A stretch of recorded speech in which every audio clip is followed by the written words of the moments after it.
So here we have the Ford Focus 1 litre EcoBoost Titanium on a 17 plate. I'm going to start off by showing you around the outside of the car, and then we'll hop in and run through some controls on the inside. But from the outside you can see it's a 5-door car with alloy wheels and tinted windows. Let's start off by showing you inside the boot, and then we can work our way around the rest of the car from there. As we approach the back of the car, you'll see we've got reversing sensors, plenty of boot space, along with that 60/40 split folding rear seat as well.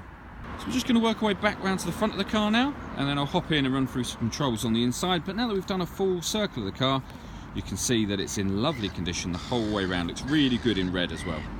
Just briefly before I climb in, I think it's well worth seeing the interior from this exterior point of view. The seats are in great condition. There's loads to run from the dashboard as well, so let's hop in and we'll do that right now. Okay, so now that we're inside the car, we're going to start off with the dials. On the left-hand side, we have the rev counter, and on the right-hand side, the speedometer. In the middle at the bottom, you can see the fuel gauge and coolant temperature gauges. And then above that, within the trip computer, you can see the total miles of this car, which are 14,531. You can change the information that's displayed above that by pressing buttons on the steering wheel. There's lots of different bits of fuel economy information, all the way back round to the digital readout for the speedometer.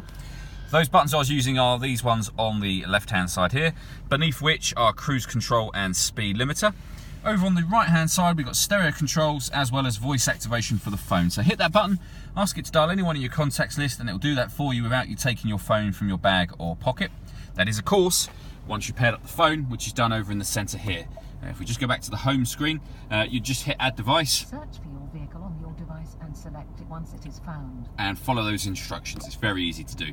This car also has satellite navigation. There's a full video on our website and on our Facebook page that show you exactly how this satellite navigation works. But we'll go back to the home screen for now. In terms of ways to listen to music on this car, if we hit sources, you've got AM and FM radio, DAB digital radio, a CD player. We can stream music wirelessly via Bluetooth audio, and there's 2 USB inputs. If you plug devices into those, you'll have 2 extra boxes appear just here for the USB as well. Working our way down, we've got the CD player, and then below that we've got dual zone climate control. So you can adjust the temperature independently on both passenger and driver side.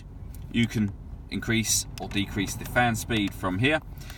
You can determine where within the car you would like the air to blow, and once you're happy with all of that, that button will turn the air conditioning on or back off again, or you can hit auto and the car will maintain those temperatures for you by taking control of the fan speed itself, which you can hear it doing now, and then simply override that should you wish to.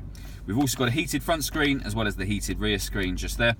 Beneath that we have a USB input and a 12-volt charging socket.